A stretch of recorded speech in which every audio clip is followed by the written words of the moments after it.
Sorry, मैं आपसे तंग आ चुकी हूँ। आप ना एक अच्छे पति हैं और ना आप मेरी सारी ख्वाहिशों को पूरा कर पाते हैं और ना ही मेरे लिए आप लड़ सकते हैं। मैं आपके घर के लिए कितना कुछ करती हूँ, सुबह से शाम घर के कामों में लगी रहती हूँ। कभी किसी से कोई शिकायत नहीं करती हूँ, लेकिन हर वक्त मुझे सिर्फ और सिर्फ ताने सुनने पड़ते हैं। कभी आपकी माँ मुझे सुनाती है तो कभी आपके रिश्तेदार, और आप बस खड़े चुपचाप सबका मुंह देखते हैं। माँ के लाडले हैं आप तो बने रहिए माँ के लाडले। मैं तो चली अपने मायके।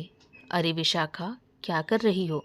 मानता हूँ मैं कि तुम सबकी सुनती हो, पर मैं तो तुमको कुछ नहीं कह रहा हूँ ना। तो तुम सबका गुस्सा मुझ पर क्यों उतार रही हो? जिसको जो कहना है कहने दो। तुमको उन सब से क्या मतलब है? तुम्हें मुझसे मतलब होना चाहिए बस। और मैं तो तुम्हें कुछ नहीं कह रहा हूँ ना। अच्छा चलो, मान भी जाओ, फालतू का ये गुस्सा हटाओ। बहुत सुन ली मैंने आपकी, पर इस बार बिल्कुल भी आपकी नहीं सुनूंगी।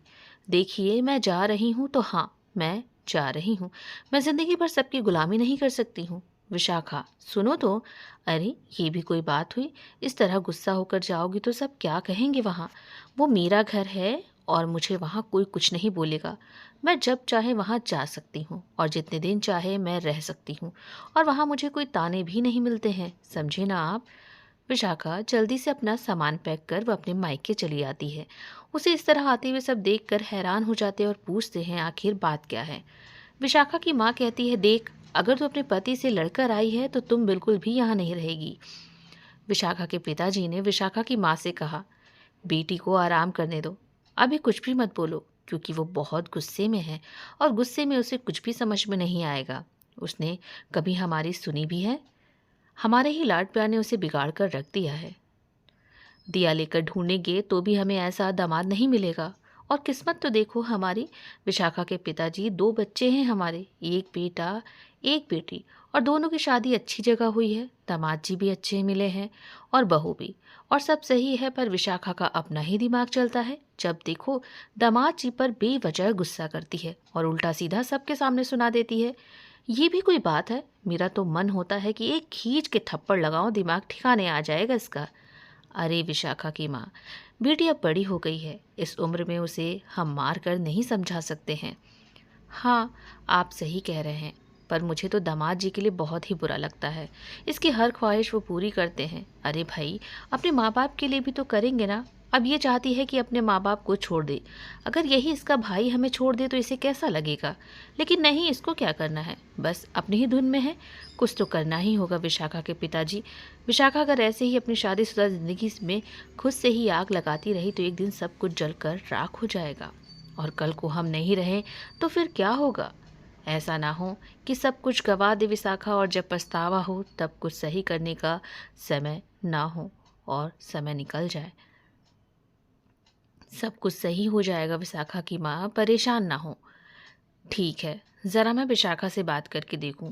वो नहीं समझेगी अभी कुछ। मैं शांति से बात करूंगी, गुस्से से उसे कुछ भी नहीं बोलूंगी। आप कमरे में आराम करिए, मैं बस अभी आई।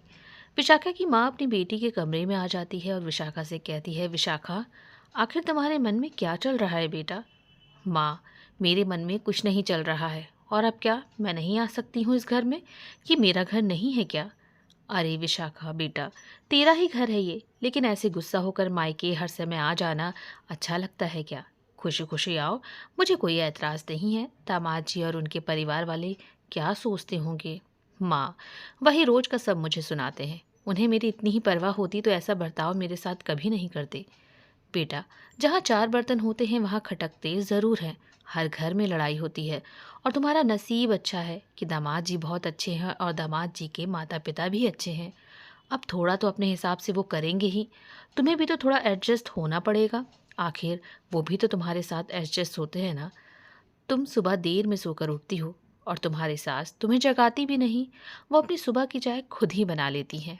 ऐसा क्या किसी के घर में होता है कि बहू देर तक सोई रहे और सास चाय बनाकर खुद पी ले? और कहीं होता बेटा तो 100 बातें होती। अब तक घर चले आते दामाद जी और उनके परिवार वाले और तेरी गलती ठहरा देते। पर तू इस तरह से गुस्सा होकर आ जाती है, पर तेरे ससुराल वाले यहाँ तक के दामाद जी तक तुझे कुछ भी नहीं कहते हैं। वो यहाँ आते ही नहीं हैं, बस तुझे ही उल्टा मनाने लगते हैं। और तू है कि बस बिना वजह के अपने ही चलाती है। माँ, आप उनकी तरफदारी बंद करिए, मुझे बिल्कुल भी पसंद नहीं। और ठीक है, अगर आपको कोई ऐतराज़ है तो मैं यहाँ से चली जाती हूँ, अब इस घर में कभी नहीं आऊँगी। अच्छा ठीक है, कोई ऐतराज़ नहीं है मुझे, तेरा जो मन करे वो कर, मुझे अब कुछ नहीं बोलना। बहुत बोल लिया मैंने, बहुत समझा लिया तुझको मैंने, पर तुझे अब समझ में नहीं आएगा। खैर ठीक है, जो भी तुझे समझ में आए वो कर, कहकर विशाखा की माँ अपने कमरे में आ जाती है।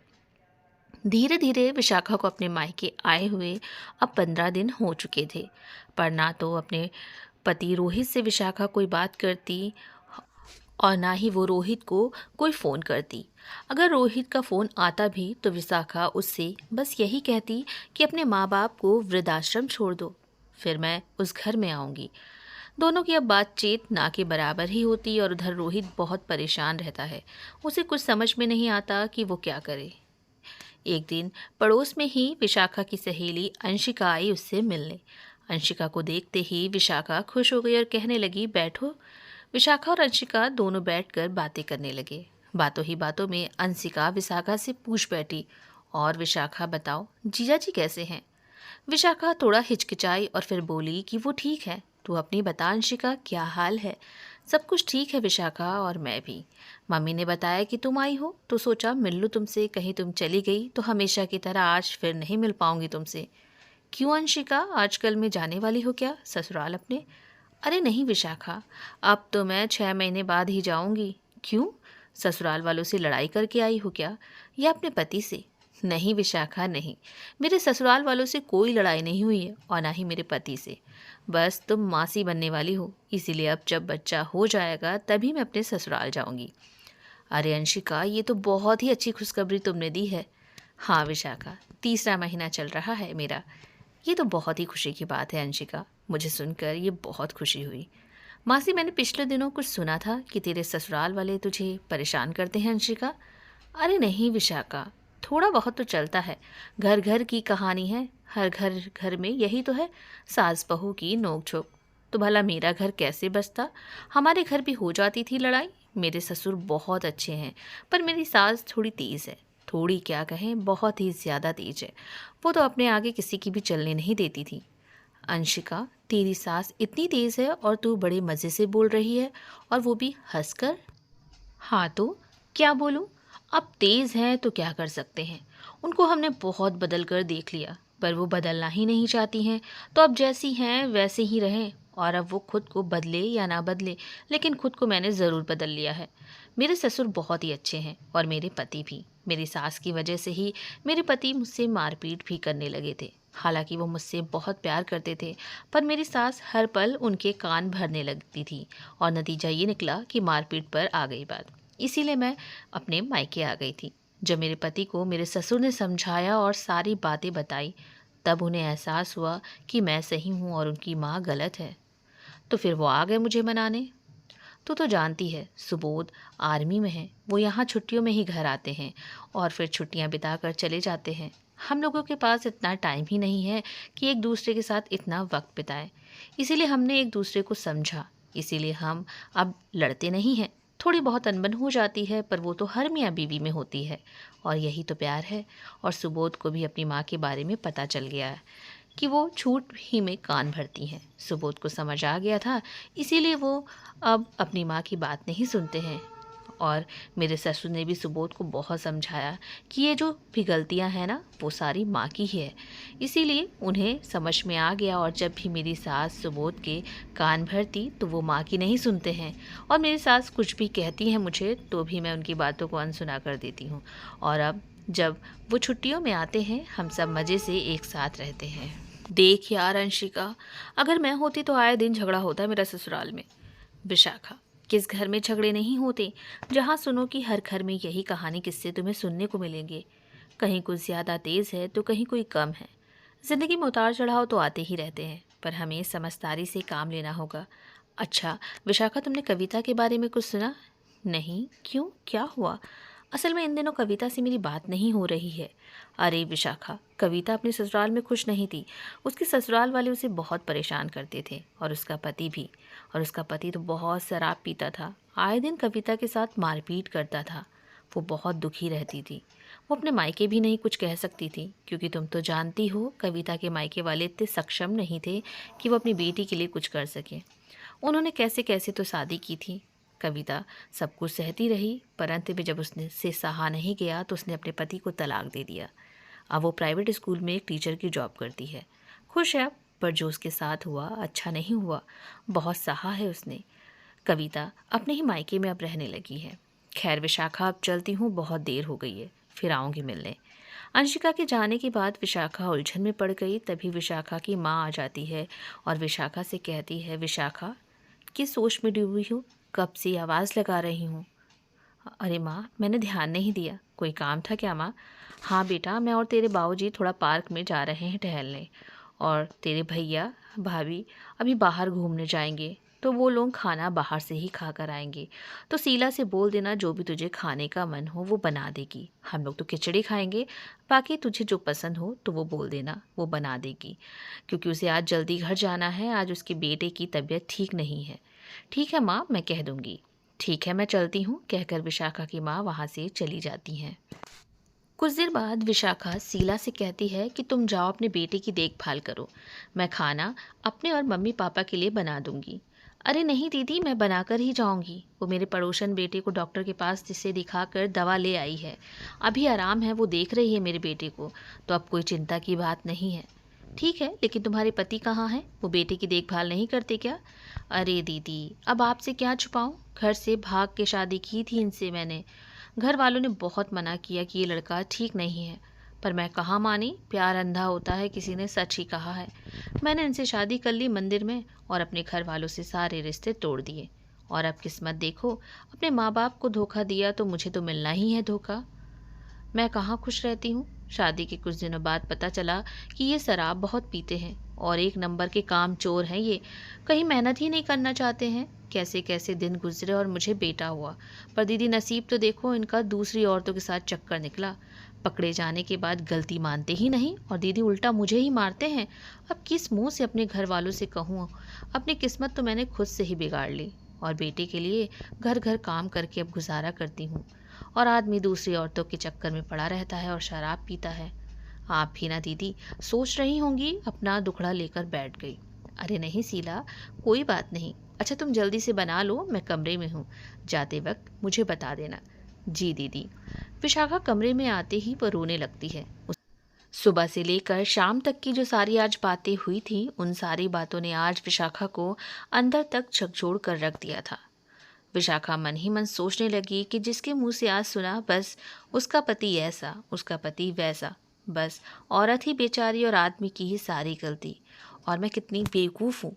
मेरे सास ससुर मुझे बेटी की तरह मानते हैं, कभी उन्होंने मुझसे खराब बर्ताव नहीं किया, बल्कि मैं ही हर चीज़ में गुस्सा हो जाती हूँ। बेवजह ही मैं लड़ाइयाँ करती हूँ। रोहित के माँ बाप हैं, वो अपना फ़र्ज़ निभा रहे हैं और साथ ही एक बहुत ही अच्छे पति का भी फ़र्ज़ निभा रहे हैं। मेरी गलती जहाँ होती है मेरे सास ससुर मुझे बताते हैं, पर रोहित तो मेरी गलती होने के बाद भी मुझसे ऊंची आवाज़ में बात तक नहीं करते हैं। ना मुझे कभी रोका ना टोका, मेरी हर ख्वाहिश पूरी करते हैं। और मैं इतनी बड़ी बेवकूफ़ कैसे हो गई, रोहित के प्यार को कभी समझ ही नहीं पाई। शादी के 4 साल हो गए हैं, पर कभी मुझे पर ना बच्चे के लिए दबाव डाला और ना ही कोई बात सुनाई किसी ने। तभी शीला ने दरवाजे पर दस्तक दी और कहा, दीदी खाना बन गया है, मैं अब घर जा रही हूँ। अच्छा रुको शीला। विशाखा ने सामने रखे पर्स से कुछ पैसे निकाल कर शीला के हाथ में दिए और कहा, ये कुछ पैसे हैं, अपने बेटे की अच्छे से दवा करा लेना, और अगर कुछ ज़रूरत हो तो माँ के नंबर से मुझे फ़ोन करके बता देना। अरे दीदी, पर वर कुछ नहीं, अब जाओ वरना तुम्हें देर हो जाएगी। विशाखा को अपनी गलती का एहसास हो गया था। वो समझ गई थी कि उसे अब क्या करना है। अगले दिन सुबह होते ही वो अपने ससुराल जाने के लिए तैयार होने लगी। तभी विशाखा की माँ कमरे में आती हैं और कहती हैं, अरे सुबह सुबह कहाँ जाने की तैयारी हो रही है? माँ, मैं घर जा रही हूँ। क्या हुआ, सब ठीक है ना? सब ठीक है माँ, बस मुझे अपनी गलती का एहसास हो गया है माँ, मुझे माफ़ कर दीजिए, मैंने आपको बहुत परेशान किया है ना, पर आज के बाद कभी नहीं परेशान करूँगी, और आज के बाद कोई भी आपको शिकायत का मौका नहीं दूँगी। मुझे समझ में आ गया है माँ, मैं गलत हूँ। रोहित और रोहित के घर वाले सही हैं, अब मैं अपनी गलती सुधारूंगी माँ। विशाखा की बात सुनते ही उनकी आंखों में आंसू आ जाते हैं और वो अपनी बेटी से कहती हैं, बेटा, मुझे बहुत खुशी हुई कि तुझे सब समझ में आ गया है। मैं खुश हूँ तेरे फैसले से। कुछ देर बाद विशाखा अपने ससुराल पहुंचती है। ससुराल में विशाखा के सास ससुर उसे देखकर चौंक जाते हैं और रोहित भी। विशाखा पहले दिन सामान्य रहती है। अगले दिन सुबह वो जल्दी से उठकर नहाकर अपने सास ससुर के लिए चाय बनाकर उन्हें देती है। वो अपना सारा काम समय पर करती है और कोई भी बहस नहीं करती है। विशाखा में आए हुए बदलाव को विशाखा के सास ससुर और विशाखा का पति रोहित भी देखकर बहुत खुश होता है। विशाखा आप सबसे मिलजुल कर रहती है।